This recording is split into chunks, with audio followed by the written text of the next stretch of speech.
Hey my loves, thank you for clicking on this video, and as this is my very first time of posting, you are officially welcome to my YouTube channel. You can call me Lashe, and today we're going to be learning how to sew a cargo pants, or in this case an Adire cargo pants. Let's start with the cargo pocket. There are three components you need to know. That's the body, the border, and the flap. Starting with the body, I've made sure to put the measurements on the screen. After cutting out the body, you're going to find the midpoint and notch it. This will make things easy for you as you fold the middle part side by side to form what is known as the accordion pleats. Make sure you pin these pleats in place as you take them to the ironing board. That way things doesn't move around when ironing. I like making use of steam to iron fabrics like Adire, so don't mind my steam bottle. Since we're already here, we might as well move on to the border.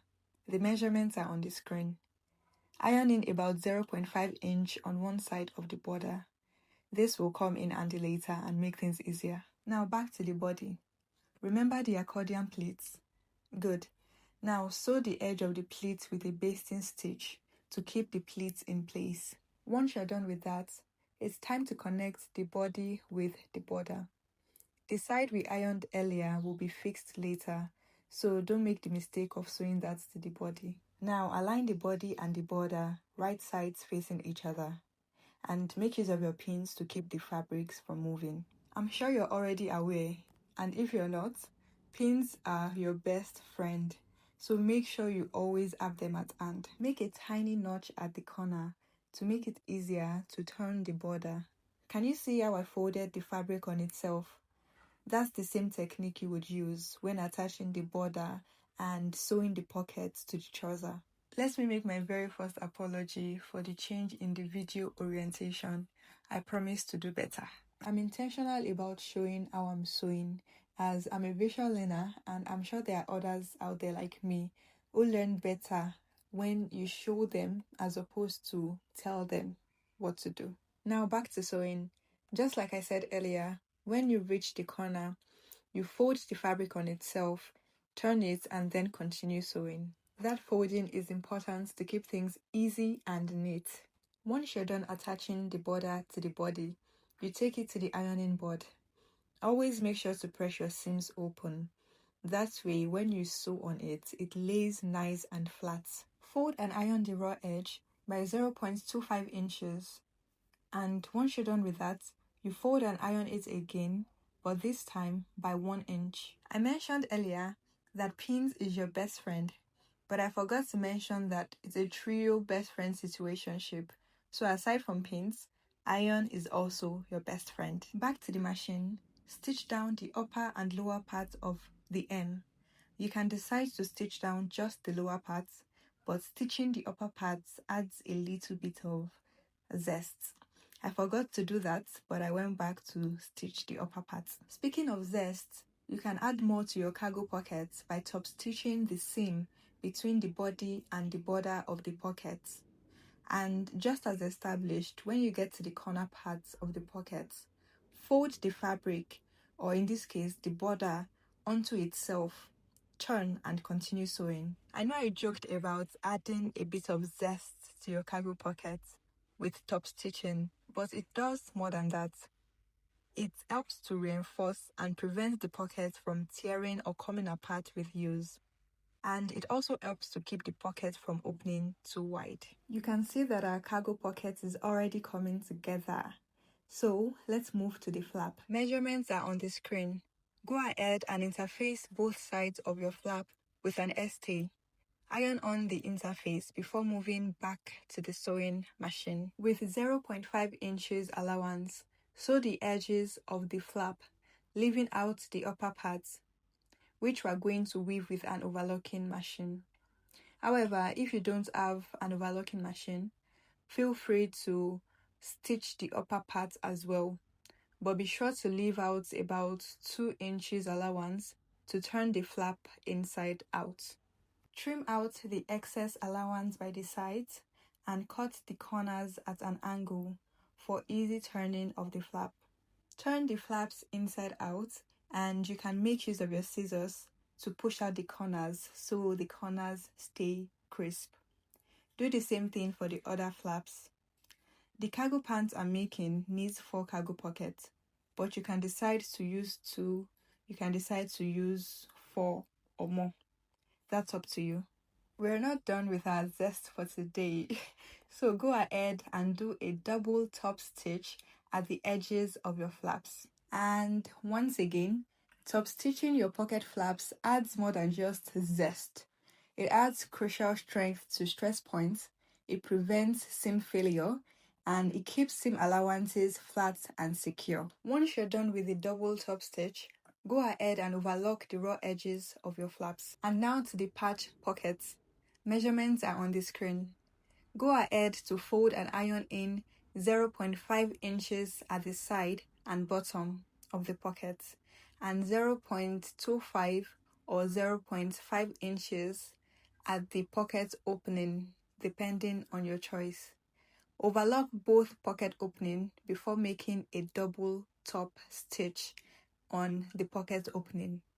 If you get a bit confused by what I've explained so far, just go back, rewatch, and I'm sure you will get it.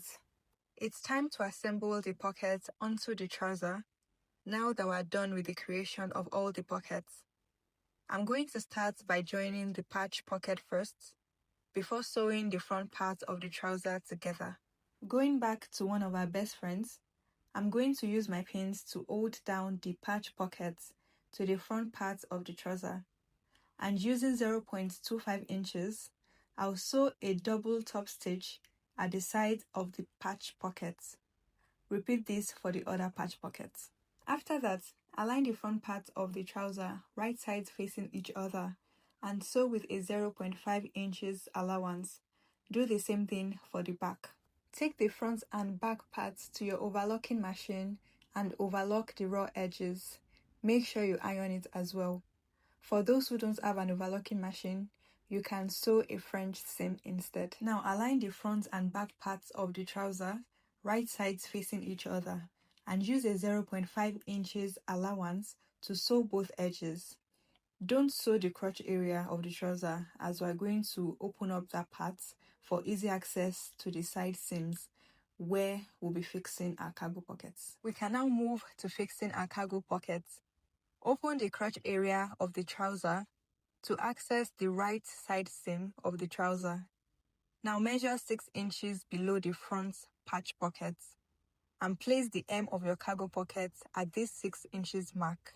Make use of your pins to secure the cargo pockets and then fold the border underneath the body and use a chalk or a disappearing pen to mark all around the pockets, leaving the top parts. Now, use your pins to secure the border of your pocket to the trouser all around, and then you can go ahead to sew with a 0.2 inch sewing allowance. Once you reach the corner, don't forget to fold the border onto itself, turn and continue sewing. I was playing thread chicken here and I ran out of thread. Don't mind me. So once you're done sewing your cargo pockets to the trouser, you can go ahead and repeat this as many times as you want on your trouser.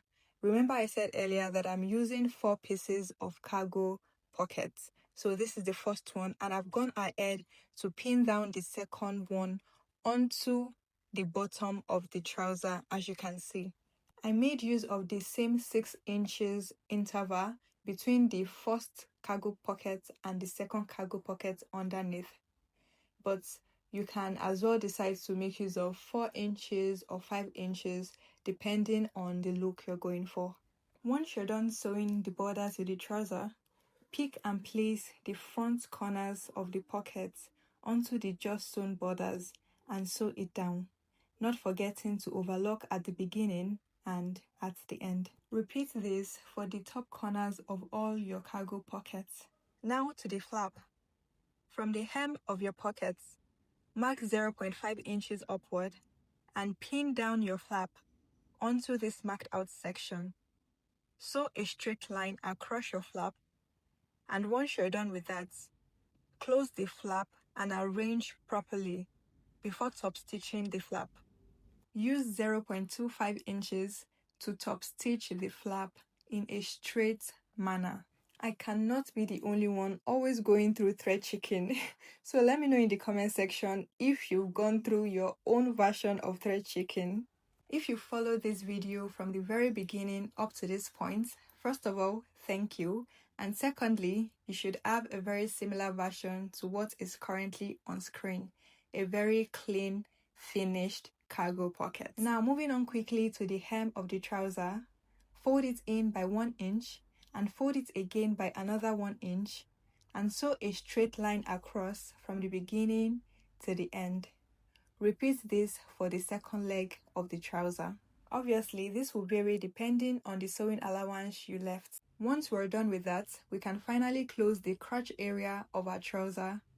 I left 1 inch sewing allowance, so that is exactly what I'm going to use to close the crotch area of my trouser. For this step, it is crucial you make use of your pins. So do not forget and don't be lazy about that, okay? Now that we're done with the trouser, we can move to the band. Make sure to interface your band after cutting and keep in mind that the width of the band depends on the width of the trouser. Close the side of the band with the top stitch and fold the band into two and iron it. The length of the band depends on the size of the elastic band you want to make use of. I'm making use of a 2 inches elastic band, so I've gone ahead to make the length of my band 2.6 inches. I'm going to be adding eyelets to this trouser where I can pass the drawstrings through, and to achieve that, I have to get the middle point first. From the middle point, you mark out 1 inch on both sides. This is where the eyelets would be inserted. To make things easier for you, mark 1 inch downward. This will serve as the middle line for the eyelets. To simply explain why I'm making use of 2.6 inches instead of the normal 2 inches, I'll be creating a channel for my elastic band, but instead of the channel being 2 inches, I will make it 2.1 inches so that the elastic band doesn't end up folding inside the channel. Back to the eyelets. Open the band up and fold the marked part into 4. Then cut out a tiny part of the tip. Make sure this hole is not too big so that your eyelet doesn't end up slipping out. You can make use of an awl instead of cutting the fabric. That way the structure of the fabric remains strong and can hold on to the eyelets. Repeat this same thing for the other side. Now insert your eyelets into the cutout hole. Turn it to the other side, and at the back is where you will put the stopper before using your rivet machine to press them into place. For the stopper, there are 2 sides to it. One side has a groove and the other side has a tiny bump. This side with the bump will be facing up after you've put it onto the eyelets. And these are the dies that you would make use of when you want to insert or fix your eyelets. Change out the dies to the appropriate ones and fix the band with the already inserted eyelets onto the lower part of the rivet machine.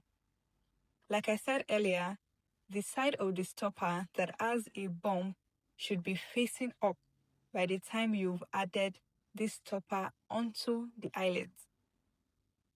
While fixing my eyelets, I sometimes turn it around and press it again just to make sure it is firm all around. There you have it. Now let's repeat this same thing on the second side. And just to reiterate, make sure that the hole is not too big. If it's too big, while you're inserting your drawstring, don't be surprised that the eyelet might just slip out of the hole. And speaking of drawstring, you can decide to buy drawstrings from your local market, or you can decide to make yours with the same fabric as your trouser. I decided to make mine with the fabric as my trouser, and the length is about 45 to 60 inches. There you have it, the completed eyelets. They are neat, right? That's always the goal. Now let's create the channel for your elastic band. What I marked earlier was just a demarcation for where to start and where to stop while sewing the channel. Once you're done creating the channel, pick up your elastic band and measure out the appropriate length for your band. In my case, I'm making use of 26 inches, but it varies depending on the size you're sewing for. The next thing you need to do is to insert your elastic band into the already created channel. You can decide to make use of your safety pin or this elastic threader that I'm currently making use of. Personally, I prefer this elastic threader because it just makes your life easier and you get to avoid all the pokings from a safety pin. Once you've successfully passed the elastic band through the channel, you can go ahead to remove the elastic threader, and all that is left to do is to arrange the elastic properly inside the channel and make sure it's not folding anywhere. Then go ahead and place the elastic on top of each other and then sew the four edges down. You can also sew across the middle just so that it is properly reinforced. Once you're done with that, you'll be left with a very seamless finish on the elastic band. You can go ahead and tuck it back into the channel, arrange everything properly, and close up the opening in the channel. All that is left is to create a parallel top stitch on the band. I'm so sorry I forgot to record that, but once you're done with that, just join it back to your trouser and you're left with this beauty. Kindly like this video and subscribe to my channel to support me. Let me know if you have any questions in the comment section. Until the next time, bye!